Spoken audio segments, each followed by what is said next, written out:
Pamwe takamanye kumakomo kundotsvake misi mishonga yaupenyu. Patakarwara paye pamwe takamanya kumakomo kundotsvaka misi mishonga yautano.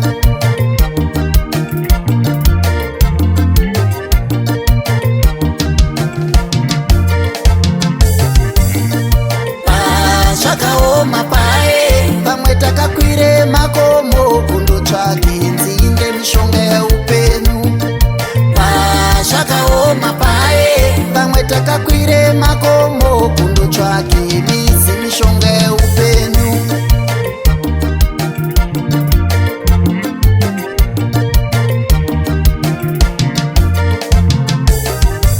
Taimanya kun'anga chiremba ndiyamureiwo inini zveupenyu ini shandinesi. Taimanya kun'anga chiremba ndiyamureiwo inini zveupenyu ini shandinesi.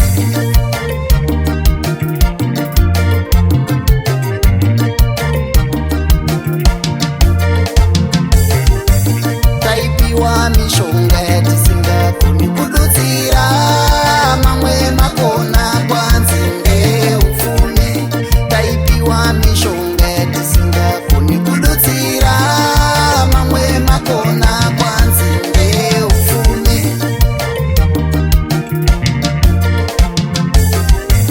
Kubikiswa madoro emashaka nemizimu kwanzi zvako zvaita asi zvakaramba. Kubikiswa madoro emashaka nemizimu kwanzi zvako zvaita asi zvakaramba.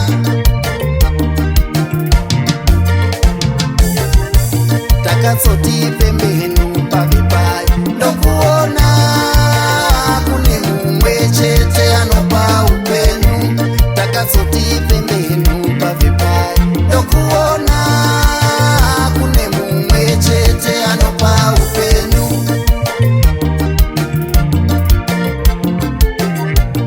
Kudenga kuna Mwari, kuna Mwari, kudenga kuna Mwari ndiye anopa upenyu.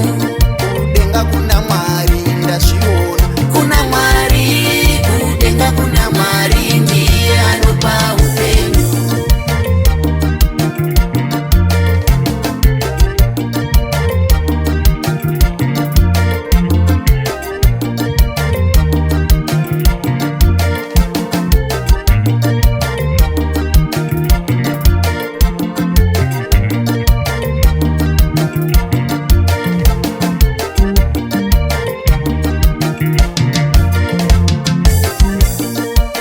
Patakarwara paye pamwe takamanye kumakomo kundotsvake misi mishonga yaupenyu.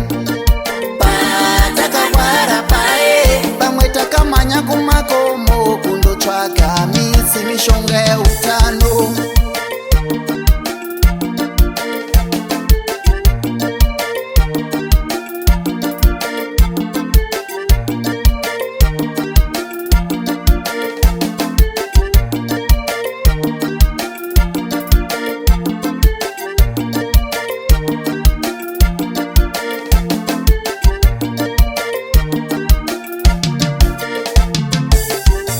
Kuticherera makomba tiwiremu atimbotya